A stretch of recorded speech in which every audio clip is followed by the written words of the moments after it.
Tim sepak bola Perseban Banjarmasin usia 17 dan usia 15 mengikuti kompetisi memperebutkan Piala Suratin.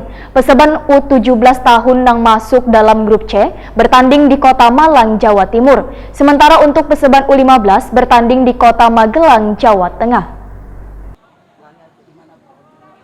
Tim sepak bola Perseban Banjarmasin usia 17 dan usia 15 mengikuti kompetisi memperebutkan Piala Suratin. Perseban U17 tahun yang masuk dalam grup C bertanding di Kota Malang, Jawa Timur pada tanggal 12 Februari 2020. Hasil pertandingan melawan tim sepak bola dari Nusa Tenggara Barat dan tim sepak bola dari Provinsi Kalimantan Tengah ini pun akhirnya membawa Perseban U17 dinyatakan lolos dan masuk dalam 8 besar. Sementara untuk Perseban U15 yang bertanding di Kota Magelang, Jawa Tengah melawan tim asahan dari Sumatera Utara berakhir dengan imbang Selasa 18 Februari 2020. Kedua tim kesebelasan kebanggaan orang Banjar ini didampingi langsung Wakil Wali Kota Banjarmasin Hermansyah. Sementara itu jalannya pertandingan di babak pertama melawan asahan Perseban U15 berhasil menyamakan kedudukannya yakni 1-1. Di babak kedua insiden kecil terjadi tepat di mulut gawang asahan hingga mengakibatkan salah seorang pemain Perseban terpaksa mendapatkan kartu habang dari wasit. Kemudian di menit-menit terakhir salah seorang pemain Perseban mengalami cedera cukup serius hingga harus mendapatkan perawatan medis. Kepada seluruh anggota tim kesebelasan, Hermansyah mengingatkan agar selalu menjaga kekompakan dan mematuhi aturan yang diberikan bubuan pelatih. Ketua KONI Banjarmasin ini pun berharap dengan mengikuti kompetisi ini maka seluruh pemain Perseban bisa mengharumkan ngaran kota Seribu Sungai di kancah persepak bolaan nasional. Hermansyah juga meminta agar bila menang jangan jumawa, tapi harus berusaha berlatih.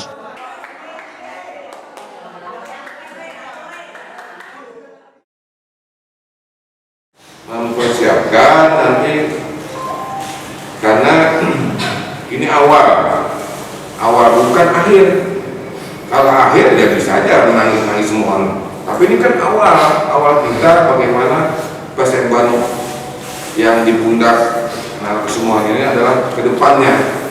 Bapak ingin nanti bukan hanya bukan hanya hari ini ya, tapi harus ada pertandingan selanjutnya. Dan ini juga kondisi kita, kenapa jadi kita kalah dengan daerah lain, apa kelemahan kita, apa kekurangan kita, segala macam.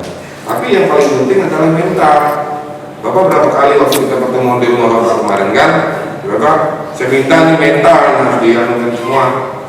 Karena kalau mentalnya kok bagaimana dilatih segala macam, melihat orang tinggi segala macam. Sudah mentalnya lama. Nah makanya oleh sebab itu mental itu yang didapat dengan diri sendiri, bukan dari orang lain. Oke semuanya semangat.